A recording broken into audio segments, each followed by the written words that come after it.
I'm extremely delighted and honored to be here before you this afternoon for the 59th session of the Presidential Communication Team, 60th Presidential Communication Team briefing to members of the press. I would also like to apologize for not being able to carry out this assignment last week. That was because I had to accompany the president to Niger Republic, and I'm sure the SSAP media would have told you.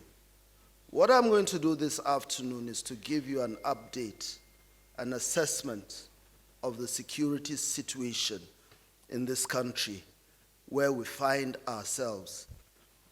I'm going to try and be as objective, as honest, and as factual as I can. Of course, you know the dynamics of the security landscape are such that things tend to change at a rapid rate, especially in terms of statistics. But the basic facts will remain. That's the graph, the trend of our achievements and what President Muhammadu Buhari has done within the period he has been presiding over the affairs of the nation. And I also want to let you know that there are some aspects of national security that are not cut and dried, that are not fixed for just the government and its security agencies, those arms of government that are mandated with dealing with specific issues. The type of situation we are faced with today, we're dealing with an asymmetric conflict. And in an asymmetric conflict, solutions are completely outside what government alone can handle. And that is why you keep hearing phrases like whole of government approach in conjunction with a whole of society approach to get a whole of nation solution. And that is because a lot of things happening, a lot of the layers that are not seen to the general public are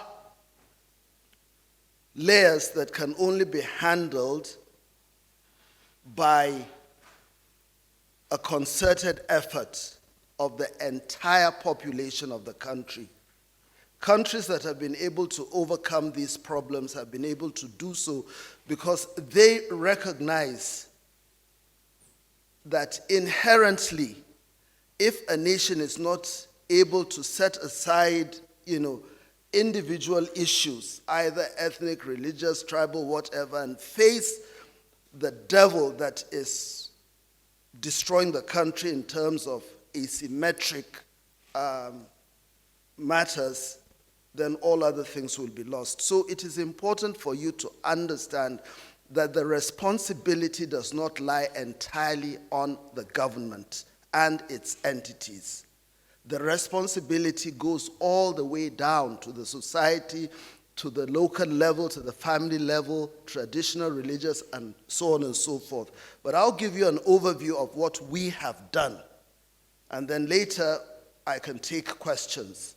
So, let's proceed. This briefing will essentially review the current security situation in Nigeria and highlight a few of the numerous achievements of the President Buhari administration, as well as take note of measures taken by His Excellency's administration in addressing insecurity in Nigeria. However, before I continue, I want to use this platform to express sincere gratitude to Mr. President for his unrelenting guidance understanding and support to the intelligence community as well as other security agencies which I have the honor of coordinating. I would also like to specifically commend the efforts of the personnel of the intelligence and security agencies for their zeal and commitment in combating the various security threats facing our country. Most importantly, and with a deep sense of duty, I pay tribute to those who have paid the ultimate price while discharging their patriotic duty in the interest of national peace and security. Now, as you're all aware, Nigeria was at a critical period of its history in 2015 when President Buhari's administration commenced work. In the northeast, Boko Haram terrorists were in control of a sizable portion of territory with the intention of establishing dominance to spread their extremist ideology. Relatedly, the Northwest was characterized by activities of bandits, which drew persistent concerns from the citizenry, while conflicts involving pastoralists and farmers in the North Central were rife and aggravated already existing tensions between communities. In the Gulf of Guinea, Nigeria was declared a high-risk area due to high incidence of piracy and kidnappings of seafarers. In addition, separatist agitations in the southeast emerged, with the irredentists adopting guerrilla tactics against security forces and law-abiding citizens. Thus, it is against the backdrop of these aforementioned issues that Mr. President made security one of the core pillars of his administration. Let me therefore state that the security situation in this country has significantly stabilized, especially in the last 1 year, notwithstanding isolated cases of attacks by various categories of criminals across the geopolitical zones. This stabilization was largely due and achieved through strengthening of interagency collaboration among intelligence and security agencies, as well as engagements with our regional and international partners. Let me give you a review of the current security situation and measures taken to address insecurity in Nigeria.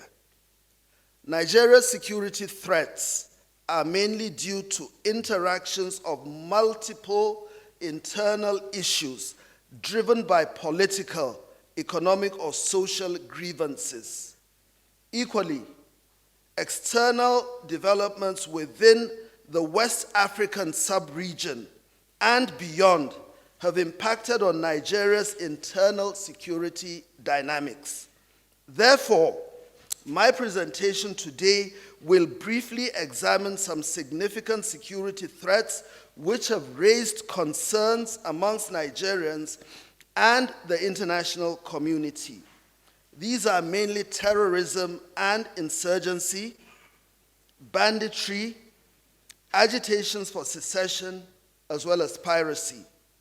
I will discuss some key government measures and frameworks designed to address insecurity in the country. I will also mention those drivers of insecurity which by their very nature require a whole-of-nation approach to overcome them. Terrorism and insurgency.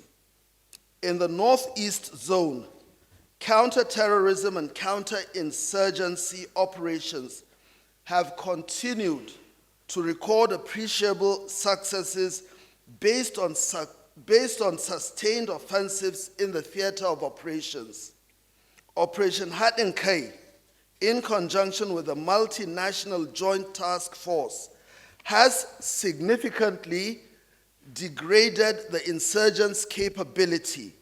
In this regard, many key terrorist leaders have been neutralized, while there has been mass surrender of terrorists and their sympathizers in the northeastern part of Nigeria. This has been quite encouraging, as corresponding large-scale humanitarian activities are being carried out to rehabilitate the returnees by expanding already existing frameworks such as Operation Safe Corridor for de-radicalization and subsequent integration of these returnees. In addition, I must mention the support of our neighbors, Niger, Chad, and Cameroon, in our regional counter-terrorism efforts, particularly in the Lake Chad Basin. Their commitment has been quite reassuring. We have also continued to strengthen collaboration with our international partners, notably the United States, the United Kingdom, and France, under a P3 partnership platform. Furthermore, on the 1st of October of this year, the Borno State government celebrated Nigeria's 62nd independence anniversary for the first time in 12 years. Now, ladies and gentlemen, these are tangible benchmarks that the security situation in the Northeast is improving. I must, however, quickly add that some terrorist activities outside the Northeast, notably the attack on the Abuja-Kaduna train service, as well as the Kuje jailbreak, were quite unfortunate. Nonetheless, adequate and appropriate measures are being taken to prevent such occurrences. For obvious reasons, these measures cannot be disclosed in a forum of this nature. Banditry. Activities of armed bandits in the northwest and the north central zones, especially as they traverse Zamfara, Katsina, Kaduna, and Niger states, have been a major security concern. However, we are gradually witnessing improvement in the security outlook due to coordinated operations by the armed forces in synergy with other intelligence and security agencies. There's also been commendable improvement along the Abuja-Kaduna corridor, which used to be quite challenging for commuters plying the route. Now, despite these recent successes, we are not relenting, as security operations are being intensified in order to exploit the gains we are currently witnessing. We are also collaborating with the affected state governments who have been providing adequate support, particularly by promoting community policing in their environs. Separatist agitations.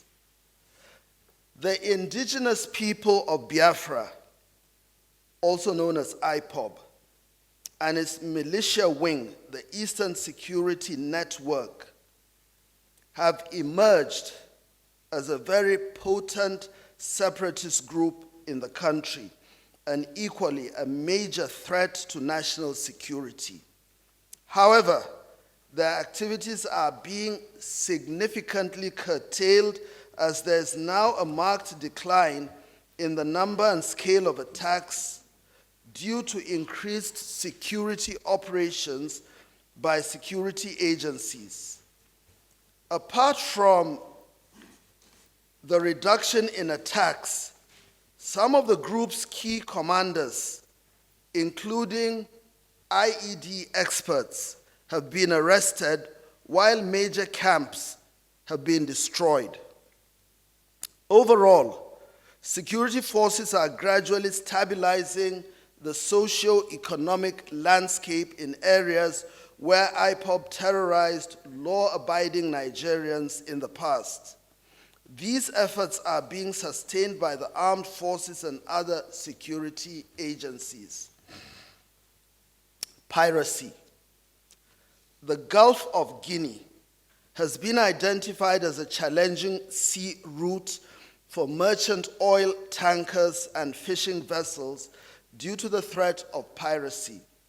The frequency of these piracy incidents had resulted in a negative global assessment of Nigeria's maritime environment. However, in response to these maritime concerns, the Nigerian Navy, in collaboration with other maritime security agencies, both regionally and internationally, has been able to significantly curb the scale of piracy in the region.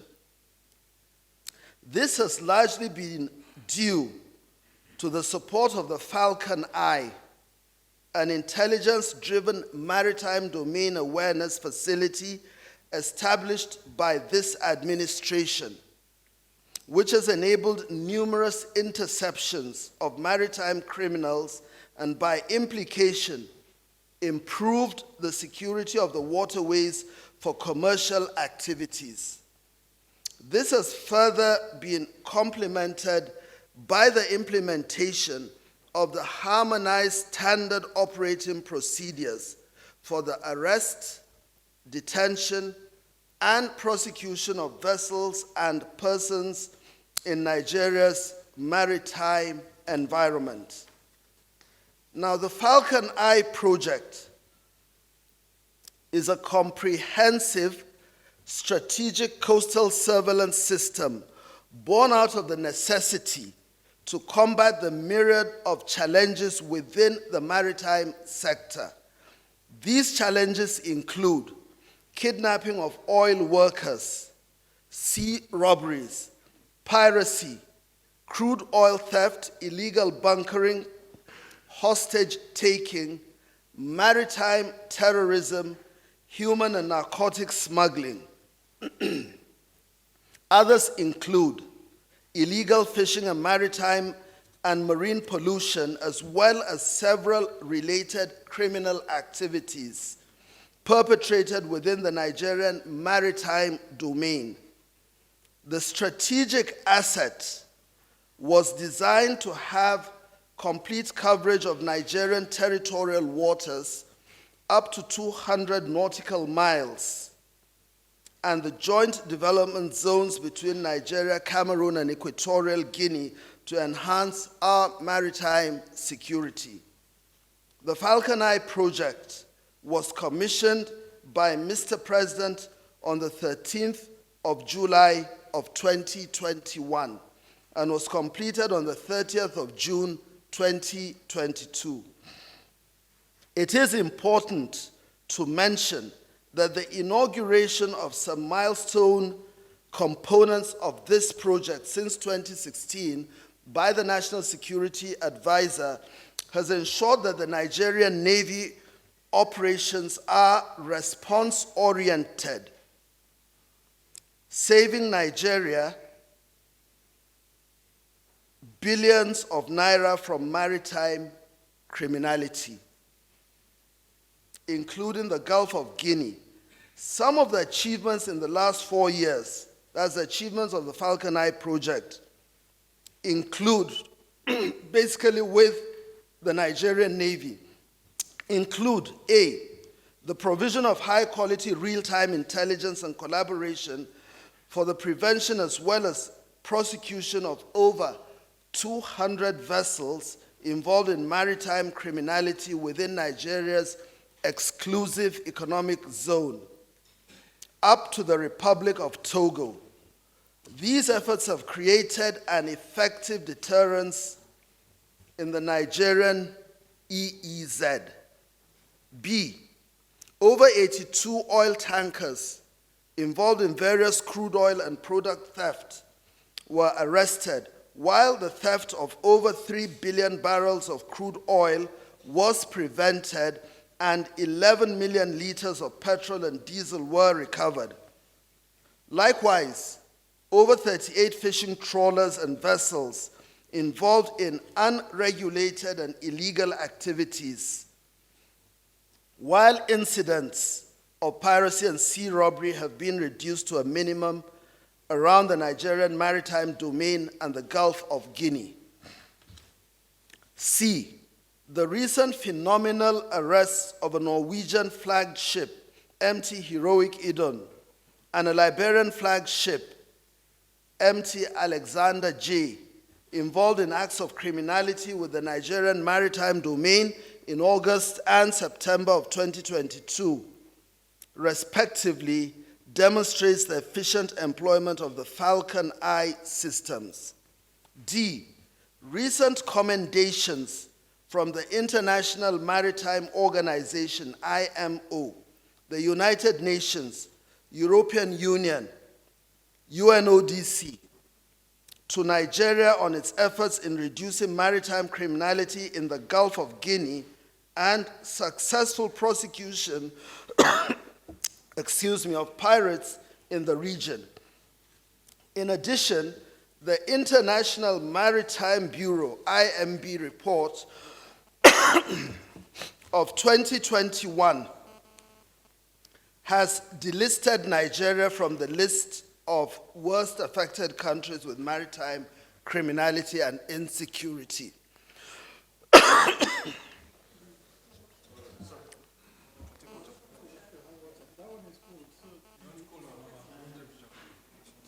Thank you.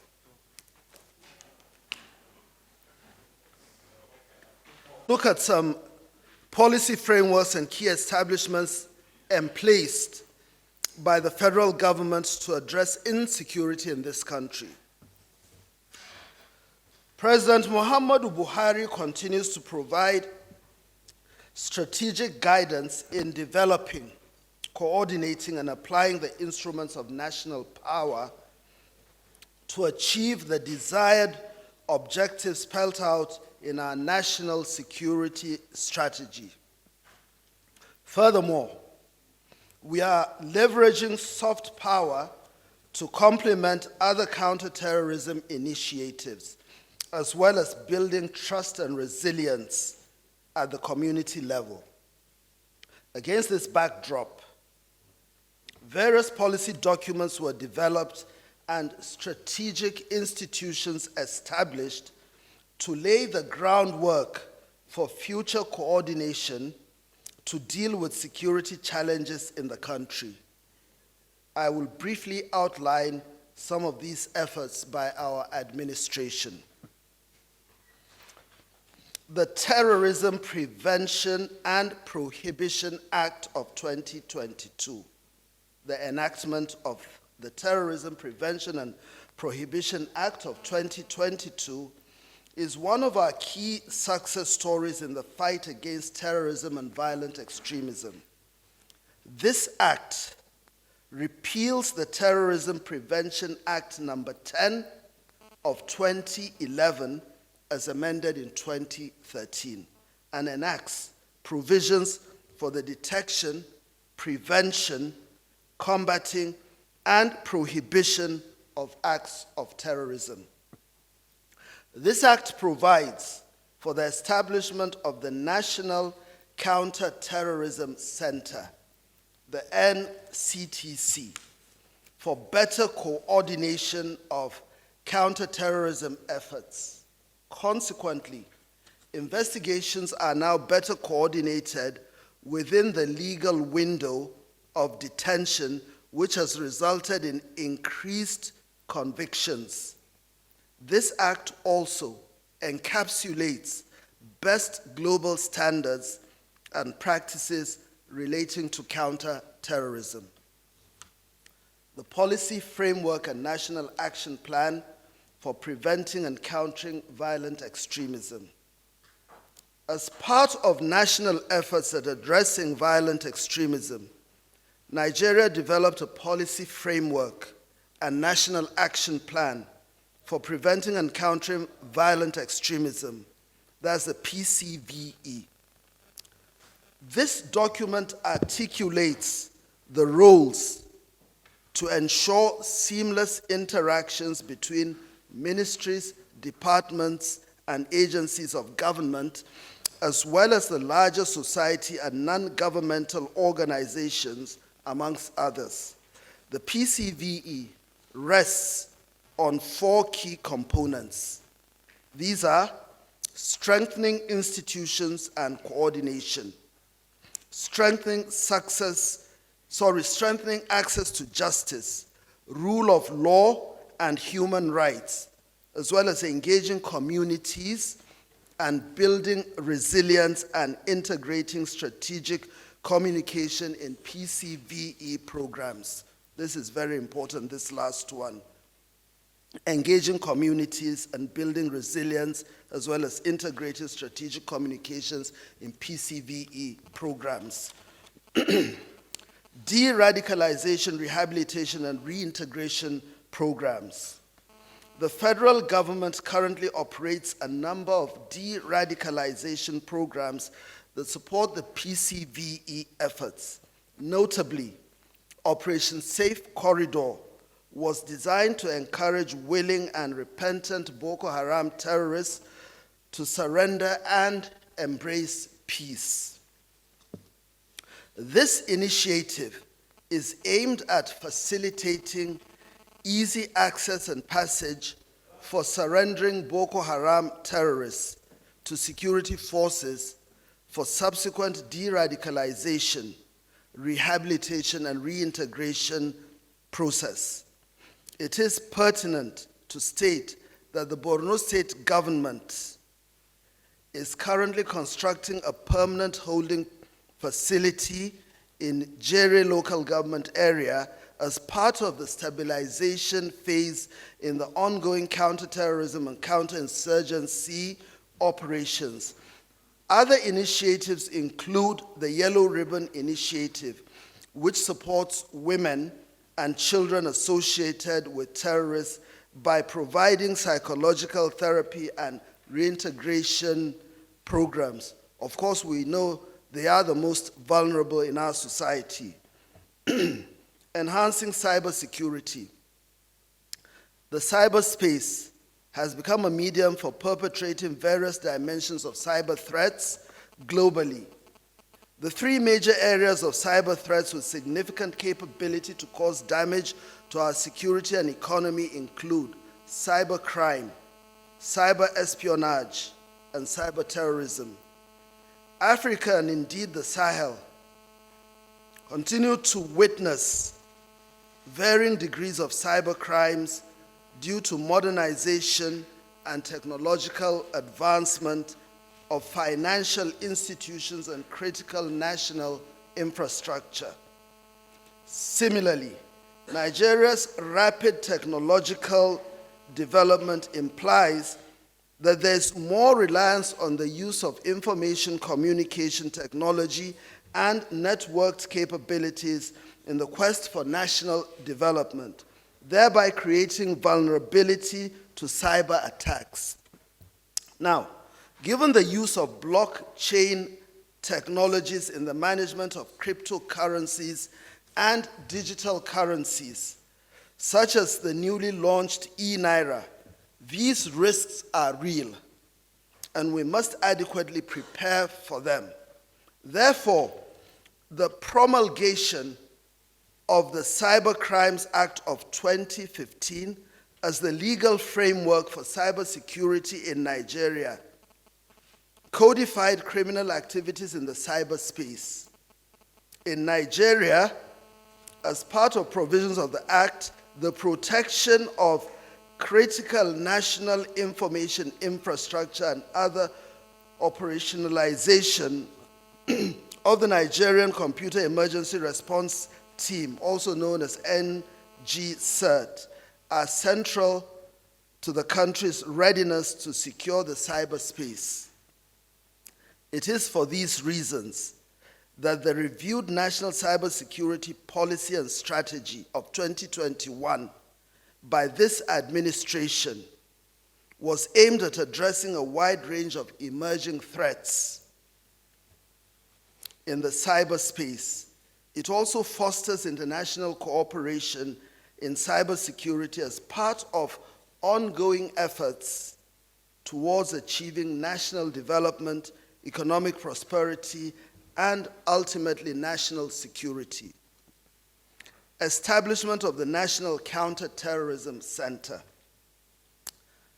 The National Counter-Terrorism Center is one of the key institutions established by the administration of President Muhammadu Buhari to coordinate counterterrorism and tackle terrorism financing in Nigeria.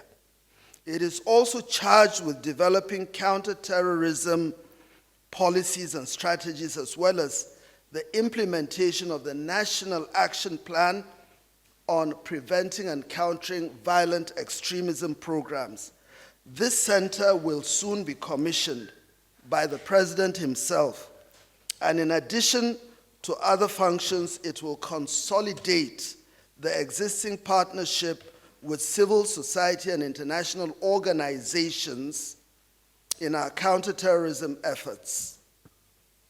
Ultimately, this center will harmonize and coordinate all counterterrorism activities in the country, and hopefully will be able to function with some enhanced direction so that we can all sing from the same hymn sheet, so to speak.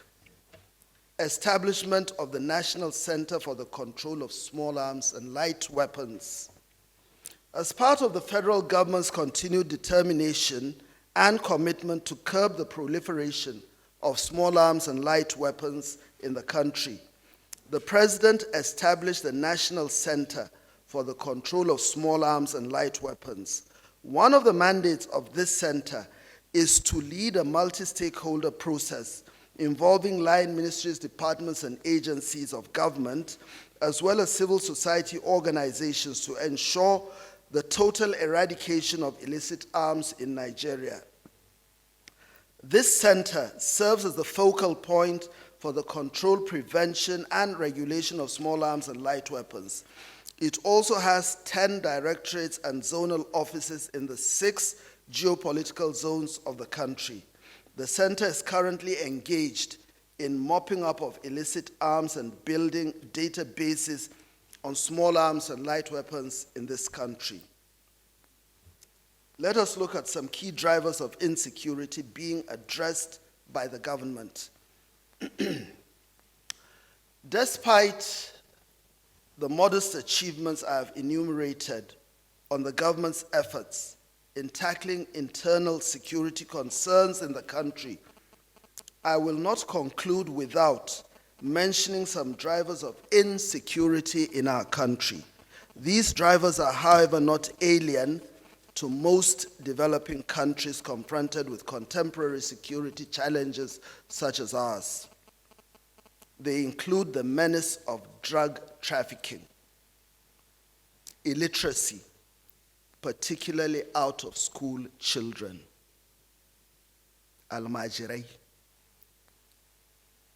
proliferation of small arms and light weapons, porous borders, illegal mining, as well as hate speech and fake news. As long as these drivers of insecurity are prevalent in any given society, threats to national security will manifest in one form or the other. Take this from me. This has contributed to the evolving nature of the security challenges we have been experiencing. This is largely due to the nature and fluidity of asymmetric threats, as the dominance of their presence in a particular geopolitical zone does not restrict them from manifesting in other areas, especially in a bid to evade security operations. At this juncture, permit me to restate that this administration has been making significant strides towards dealing with the drivers of internal security concerns in the country. For instance, the the National Drug Law Enforcement Agency has reinvigorated its operations with recent high-profile arrests and large seizures of psychotropic substances, which is indeed worthy of commendation. I must say that the chairman of the NDLEA has demonstrated commitment, resilience, and enterprise. He has shown that problems that appear to be insurmountable can be overcome. And he deserves commendation and the gratitude of of everybody. In addition to the establishment of the National Center for the Control of Small Arms and Light Weapons and ongoing security operations across the country are committed to addressing the proliferation of weapons as well as policing the vast and porous border areas. Meanwhile, several policies have been formulated to address illegal mining, while concrete steps are being taken to tackle hate speech and fake news, especially in this period of electioneering activities. In this regard, the media is required to play an overarching role to mitigate the propagation of fake news and hate speech in the country. We need the media to be on board. In spite of all these, I must mention that dealing with the drivers of insecurity requires a whole-of-nation approach, which will entail a whole-of-government and a whole-of-society approach. The whole-of-government approach will include the sincere efforts of all arms of government, executive, legislative, and judiciary at the local, state, and federal levels in carrying out the activities that I earlier highlighted, while the whole-of-society approach will include the combined efforts of all members of the society, such as civil society organizations, parents, traditional and religious leaders, youth leaders, and the populace at large. Therefore, adopting this approach, which includes government and society, will go a long way in isolating the threat from the populace, bearing in mind that the populace is a basic requirement for contemporary threats to thrive. Overall, we will continue to intensify efforts to ensure that all facets of society, including our traditional and religious institutions, collaborate to achieve a whole-of-nation approach to deal with the drivers of insecurity in our country. Now, in conclusion, distinguished ladies and gentlemen, in the last 30 minutes or so, I have reviewed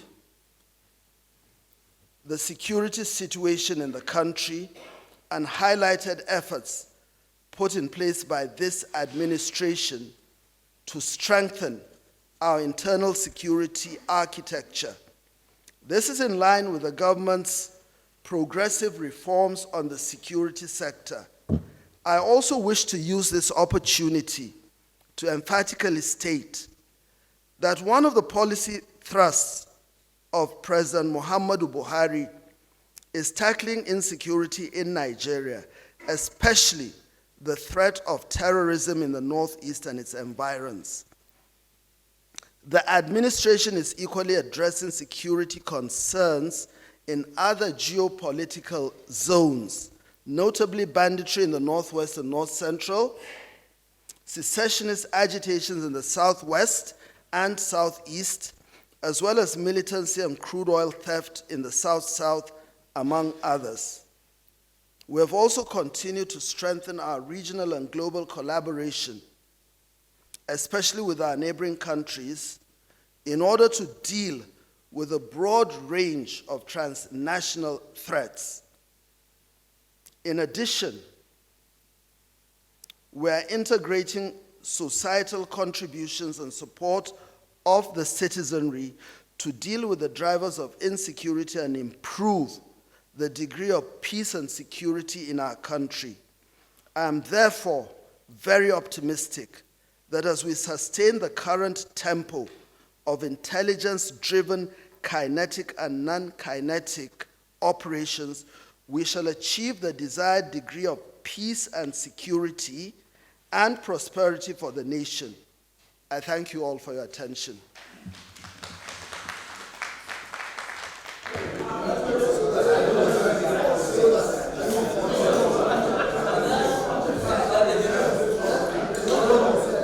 Okay, so let me start with the question posed by Felix Onoha of Reuters. The security situation in the Niger Delta. We are all aware that the security situation in the Niger Delta is a culmination of so many factors. It's not something that started today. It's been going on for a very, very long time. The security agencies have tried various methods, working with the international oil companies, with the state governments. Entities have been created, like the Ministry of the Niger Delta, the NDDC, the Amnesty Program. Nothing seems to be working because the resolve that is required from those people inhabiting those areas, the resolve required, they've not been able to actually help the security agencies to solve this problem. Everything is about intelligence. Now, people go about vandalizing pipelines and other things. You know, for as long as the security agencies are shielded from getting the information, as long as the oil companies, oh yes, obviously there will be collaborators, undoubtedly, but the best way to deal with this situation is to work with the security agencies, the intelligence agencies, and also self-help, in the sense that each small community needs to get the type of information it needs to block the emergence of these activities. I don't know if I've answered your question, Felix. Yes, the expectation of, yeah, okay. Let me just inform you that the Ministry of Niger Delta, as well as the Ministry of Petroleum Resources, and these other entities that I've mentioned, right now they've converged, they're working on something. They're trying to use a method that has not been used before. I'm not at liberty to say what, but we're hoping that before the end of the first quarter of next year, there will be a significant improvement. Now, the second question posed by John Bosco of the Vanguard, de-radicalization, reintegration, and rehabilitation. This is usually a phase in asymmetric conflict, especially where you have a large number of people who have participated in murderous activities, criminal activities, who are willing to sheath their swords, lay down their arms, and as long as it is sincere, it is genuine. Again, there's no gauge to measure what is in a man's heart. You need to work on it consistently. And this is where you require the effort of the local community, the efforts of the experts, religious leaders, traditional leaders, bulamas, bales, whatever, they need to be involved in this. Obviously, like you said, there will be those people, those fringe elements, who will bounce back to their old ways. It happens everywhere. It is up to the wider society, the local communities, to spot those people and then bring them back. So it's not a very, very straightforward thing. It's something that you nurture over time before you get to the promised land. The intelligence community, of course, is aware of these characters because there's a stratification or compartmentalization. There's a level of involvement. There are some who are just sympathizers. There are some who are just noisemakers, and there are some who are active participants, violent people, murderous people, some who have, crossed the Rubicon in terms of being addicted to, substances, and helping them is going to be quite a while. Now, the issue of the other parts of the country, the question of amnesty, again, this is a political decision that can only be taken by the political leaders at the local state level to decide. It's beyond us, the operatives. Aondona, I like your question. Nsupishi, you've hit the nail on the head. Today, and I'm just coming from the President's Parley with the participants of Course 44 of the National Institute of Policy and Strategic Studies. The paper they presented to government basically on the need to strengthen the local governments. The local government is the most critical component of government. For as long as it is bereft of autonomy, for as long as it is emasculated, for as long as it has been driven underground and it is not functional, a lot of things will follow. The harder we try to solve the problem of insecurity, the more aggressive it becomes at the local level, because these elements keep popping out of the local, government levels. Before they reach areas that they are not supposed to reach, they must have, manifested in many ways at the local level. It is extremely important. I know there are some arms of government that are also working to see how the local government can be strengthened. Obviously, there will be vested interests, there will be resistance, but the only way in which we can secure this country outside the traditional methods that have been used is to strengthen the local government.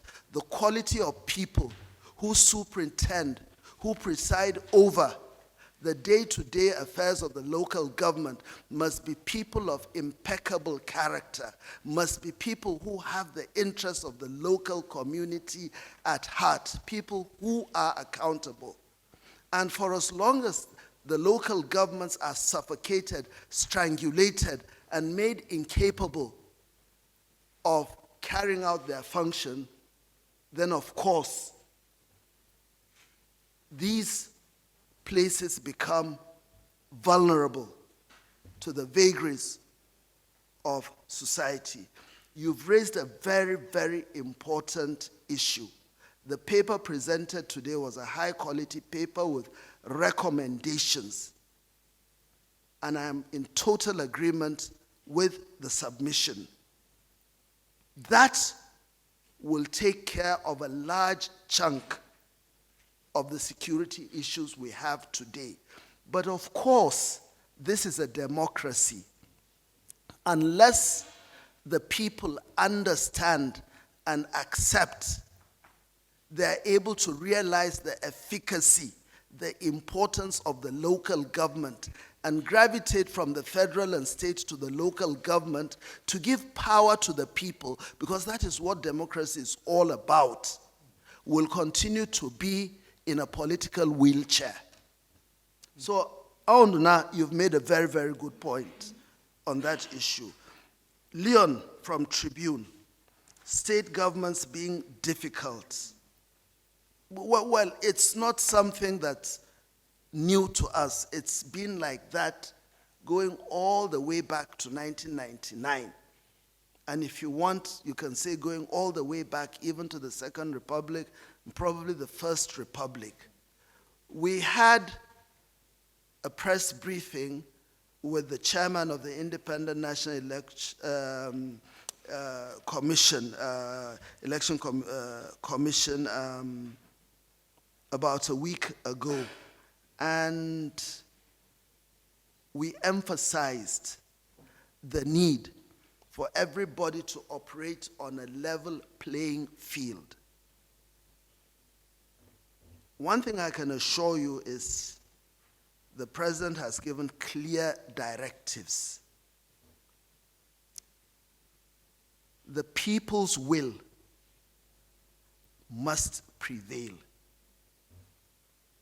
What happened in Anambra, Osun, and Ekiti is what we want to happen all over the country. Let the people choose their leader, whoever they want. Then later, they can decide. But in the process of selecting who governs them, we must be mindful of the fact that there are people who are hell-bent on forcing, on bullying, and cornering their opponents. It's not even a function of numbers or a function of money. It's a big problem. It's a problem that's also linked with a complex. Because if you are really who you are, you don't need to hire thugs. If you cannot restrain your thugs, the government will do that for you. And you'll be called on the carpet and you'll answer questions. We have a lot of politicians, and I'm not being specific about any politician or party. This virus has to be contained. I have given a clear warning during the press conference that any politician who engages in any activity, any unpalatable activity, the use of thugs, and I know we have a lot of thugs, political thugs, straining at the leash, foaming at the mouth, desperate to bite and taste blood. But we're going to apply everything within the powers of the government. And I'm not saying that we're going to just operate in a manner that is not regulated. The government is not going to embark on anything that is, uncontrolled. We will operate on the straight and narrow, confining ourselves to legality. That I can assure you the president has given his directives, and we're working on that. So those elements who think they can deny other people the air to breathe, the political air to breathe and reach out to the local community should have another think. And I've said it before, and I'm saying it again. These political elements should call their thugs, their capo regimes to order. They should have a nice, quiet, fireside chat with them and advise them that when the law enforcement agencies come, there will be no hiding place. Yes. So I'm ready for the next set of questions. Yes, shortly. The first question was asked by the gentleman who spoke about 0.2% in the military being used. Who was that? Oh, online, okay. By easy. Okay. Yeah, it's a very, very interesting question. And I think I can answer this question with the last question, Umaru's question on banditry. They tend to interlock and overlap. Yes, the military is employed for operations, physical kinetic operations, to secure the territorial integrity of the nation. That is fundamentally, primarily, the reason why we have the military. And we're supposed to have able-bodied people. Now, we find ourselves in an asymmetric conflict. And of course, the conflict appears never to end. And that raises questions of insufficient numbers of personnel and so on and so forth. In this type of war, it is important, yes, to have physical presence, soldiers carrying guns and so on and so forth, but there are other attributes that are required: technological, intelligence, human intelligence, signals intelligence, and so on and so forth. Now, even if you recruit more people, which the government is obviously embarking on, it's a process that repeats itself, you know. The truth is that our population, what type of youth do we have? What is the quality of the youths we have? What are they engaged in doing? It is extremely important to understand one of the elements of national power is your population. There are other elements. The population is extremely essential, it is critical, it can make or break a nation. Now, if you have a large population, it is assumed that out of that population will come a critical mass of good quality people that will drive the nation forward, not just in terms of security, in terms of other things that are related to security.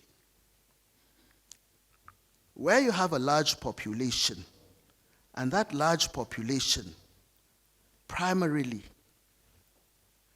a large part of that population is out in the wilderness.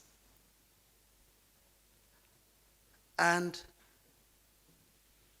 it consists of young people, young boys, young girls, who are living a life of hopelessness because of the type of antecedents where they've come out from. Parents giving birth to children without guidance and so on and so forth. And so you have a large population, just like ours. A large population out of which you have a large number of youth that you cannot actually employ.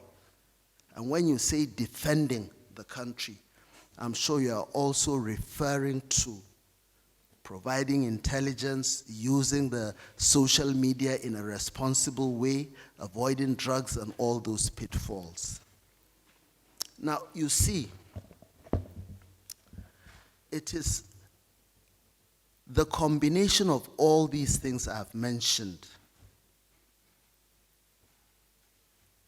that has resulted in our young boys, young girls, our children, plunging, sinking inexorably to a very low level, a condition which makes them impervious to decency, a condition which makes them to acquire spectacularly unpleasant characteristics, and in the process, they begin to imbibe traits that are associated only with the jungle. I hope you understand what I'm saying. we have a large number of young boys and girls who, if ab initio, had been given the right type of counseling, guidance, and so on and so forth, will not find themselves exposed to the elements. Now, the vulnerability I'm talking about here is the type which squeezes, forces our children to evolve, to develop into extremely reprehensible creatures, capable of doing anything wicked, anything vicious, anything iniquitous, fired up by drugs, motivated by an unbridled lust, thirst for blood, which leads them into a malicious, spiteful, sinful, savage, and generally obnoxious existence with all their instincts operating in the wrong moral direction. So, this is the depressingly dark reality we are confronted with today in Nigeria. And it is not just confined to one part of the country. It is everywhere. The entire landscape is perforated by these elements. And so, we are still yet to realize the importance of a whole of society involvement. This goes beyond, it is outside the scope of the government and its institutions. Am I making sense? Thank you very much. So Umar and our friend Izzy from the social media, we are confronted with a very, very desperate situation. And unless the larger society understands the need to draw our children back from the brink, for as long as you want to play the ostrich, for as long as you want to shield your son who is a drug addict, and so on and so forth, you are only extending the day for the final catastrophe. It is important for our people, and this is where we need responsible people at the local level. It is extremely important that we understand this, because it is beyond the government and its institutions. Because the government and the institutions it superintends over basically works on the end of the conveyor belt. It is that end product that we try to deal with. It is like living in a house infested with cockroaches. You could empty a can of insecticide, but you've achieved your aim. It's just going to be transient, because unless the entire environment outside your house, your neighbors, and the entire estate, we all work together to get rid of these vermin, forget it. Okay. The second question on oil theft. Is that the second question? What will happen to those who are caught? Those who are caught will be prosecuted, they will be prosecuted, and they will be tried. We are clear on that. The president, I believe, is working with the relevant organizations on this matter. Dr. Emmanuel spoke about the U.S. Embassy advisory and the alarm raised a few weeks ago. Doctor, from that time till now, nothing dramatic, nothing theatrical has happened so far. That alone tells you that the security agencies are working round the clock. And really, we've had meetings with these embassies. We've had several meetings with the chief of staff of the president and those embassies that are involved in that. I doubt if there'll be this type of alert issued in a haste, in a heated rush very soon.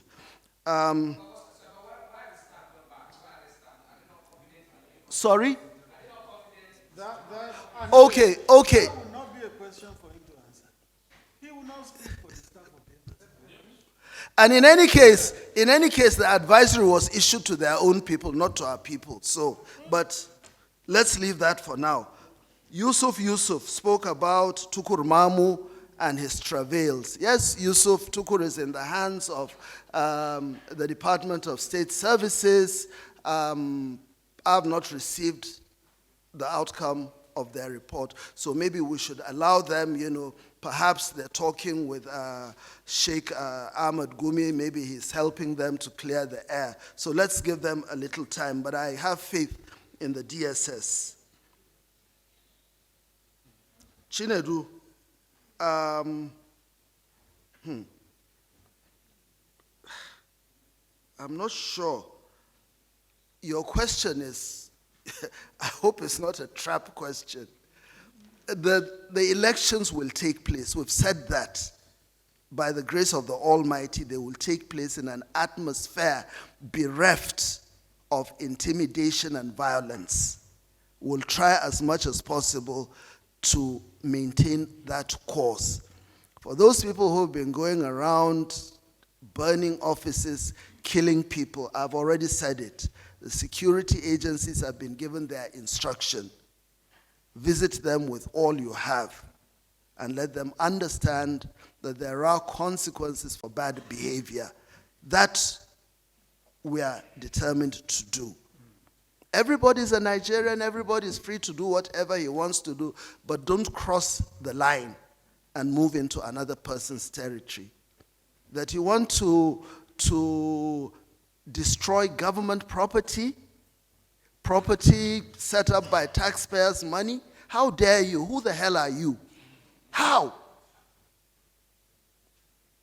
In a normal society, this is not tolerated, and I believe we're a normal society. How can you just on your own? So, please, let's forget that one.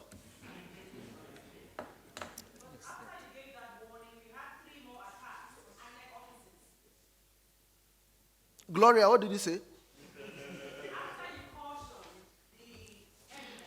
Yes. Yes. They will listen. Don't worry. We'll get there. We'll get there.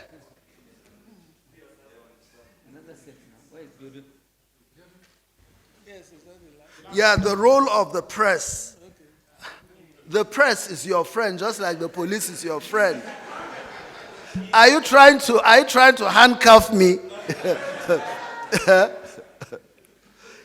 Well, what we're trying to say is that, of course, the press is unique in the sense that it consists of people who are well informed.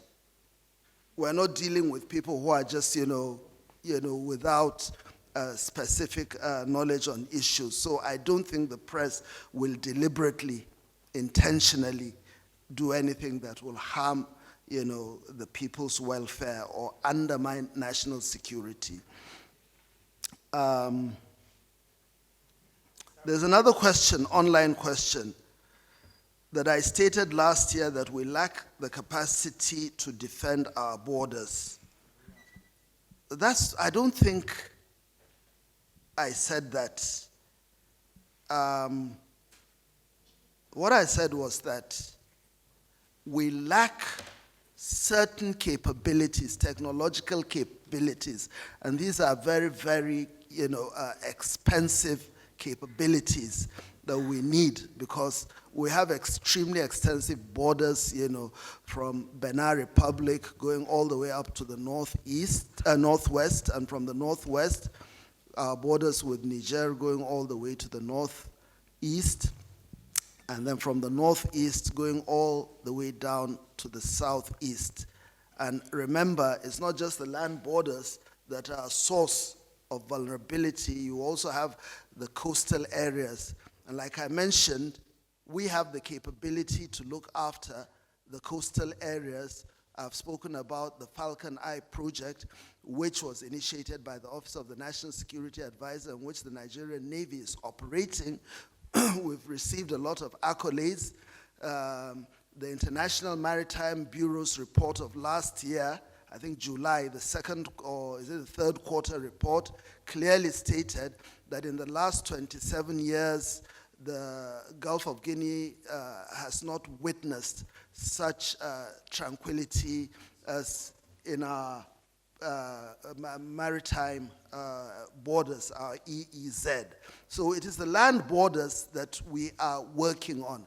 And again, it's not just a function of the federal government, it's a function of also the state and local governments working together to protect these borders. The last four, I think 2 ladies and 2 men. Yes. The session for the ladies. Now your question is the fate of those kidnapped, not killed, because they're already dead. It's unfortunate. But for those who are still out there in the hands of these vicious animals, the security agencies will have to continue to work with the governments at the state level, not just using the kinetic effort, but also the non-kinetic means. It is basically an intelligence-driven process, which means that it's going to be, unfortunately, painstaking, because sometimes you can end up having, attracting collateral issues. But I can assure you that they're working on that. Now, Hassan Umar Farouk of Liberty, you've mentioned the Ukraine-Russia conflict. Yes, President Buhari spoke about the threat, but when President Buhari was making that speech, he was making it at a multilateral engagement. And basically, beneath what he said, his focus was on the essence, on the need, on the importance of multilateral action, especially in the face of this great contemporary global problem of Russia and Ukraine. And what President Buhari basically was saying is the same thing that we've been saying, before. Conflicts in the context of the 21st century are transnational in nature, thanks to a lot of things, technology and other things. So what's happening over there certainly will affect other parts of the world, even in areas that are seemingly benign, whether it is shipping, commercial activities, and other things. But right down, it is the requirement of collaboration, continuous cooperation, because the fallout of these things can aggravate an already delicate situation, such as the one we found ourselves in. Remember, the conflict in Iraq led to also other issues, the issue of Syria, then the issue of Libya, with all those foreign terrorist fighters, and what happened in Libya, especially after the capitulation of Gaddafi, the inflow, the southward movement of small arms and light weapons and drugs and other things at a rapid rate. And obviously Nigeria, by virtue of the fact that it has a very large economy, a large population, a large number of youth that are out there hanging in the wilderness, living the type of life that I mentioned they should not be living, people who have gravitated into a situation in which, their sense of morality is completely out of the window. People who are living a life which you and I recognize as being far below acceptable, decent behavior. So these are people who have, been the magnet for these components. Again, I've spoken about the flow of these entities through our land borders. Remember, we are also facing issues through our maritime borders, so we're kind of compressed, and that is the reason why there are lots and lots of groups coming up, collective security groups like the Accra Initiative. So what the president basically is saying is the importance of multilateral action, cooperation, collaboration at the local level, at the regional level, continental level, and indeed in the international level, so that the venom, whatever is happening in Europe, does not hit us unexpectedly. Stephen of Reuters. Sorry? I'm very sorry. Of Punch. Your concerns are also my concerns because they overlap security.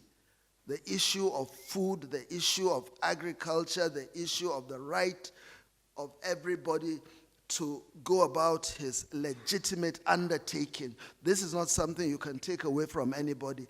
Every farmer needs his arable land to work on, considering the difficulties we are facing with climate change. And for someone to come and trample and destroy whatever he's working on, I think is the height of unfairness. Let's just call a spade a spade. Now it is up to the governments at the state level, particularly, to find a way of stopping this thing, while at the same time, the government at the federal level, working hand in hand with the Presidential Committee on Food Security, must find a way of harnessing resources, working to obviate any further issues of acrimony that exist between farmers and herders. The truth is that we've moved into the 21st century.